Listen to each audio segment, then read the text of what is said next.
I think that social media, what it does to anyone our age is it's such a comparing game, and such an I think it almost influences bandwagon mentality, where it's so easy to follow what a trend may be, or as soon as you see a trend, especially the way the algorithms are set up, it's all you're seeing and all you're feeding on, and it's just not brainwashing in a sense, but just very, very manipulative. And I get really, really nervous I feel like after the show especially, I'm really, really nervous to post or really say anything on there, or even be myself, because I feel like it could be misinterpreted or but that's like a whole another world that people don't even prepare you for. Yeah. And I naturally, because I tend to be sarcastic or dry, I feel like it's very easy for me to find myself in trouble. I wish I could be funnier on my Instagram like that. I wish I could say something really funny. I could and then I'm like, oh no, but I can't, because people are not gonna or just it's not gonna land. It's not gonna work. You're thrown to the dogs. And I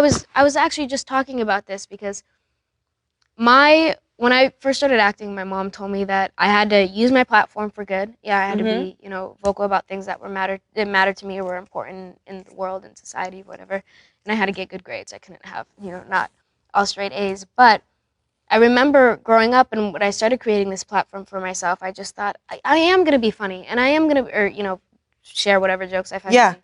And I'm going to be honest, and I'm going to be myself, and I'm going to be vulnerable, because I want people to be able to watch movies and also get to know the people behind the camera and feel like they're attainable, or realize that, people should never be put on a pedestal. Like, nobody is more special than another because of what they do. And then the more... I guess I've been exposed to the world in a sense.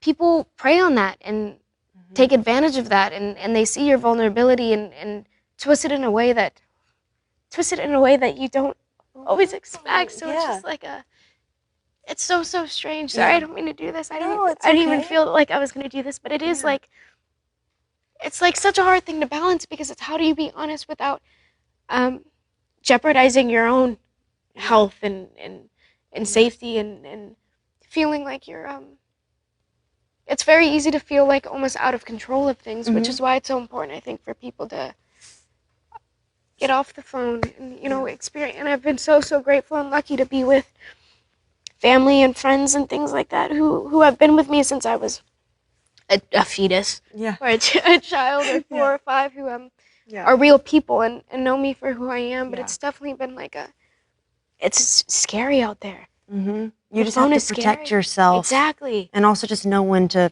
put it away and know it doesn't matter. Yeah. That's not the real world, I will say, like, the last couple of years, I've gotten much better about not being on my phone or not reading comments. Yeah. Because I know that that's such an ugly cycle that people go through. But it's definitely like, I was so nervous to even do this interview, because I was like, oh man, I never do long. They'll probably say we said something. Who knows? Yeah, but not even that. It's just what do I talk about for so long, or how do I? Because again, I still have this like really, really intense urge to be human and honest and just authentic. Another thing about this industry is, you get in front of the camera and people want you to be something else. Like you were saying, it's the puppet thing where it's have more energy, or could you smile a bit more, or could you sell this more? And it just feels so gross, and I don't want to feel gross. No. I would rather, people see me cry and do whatever than, be something that I'm not.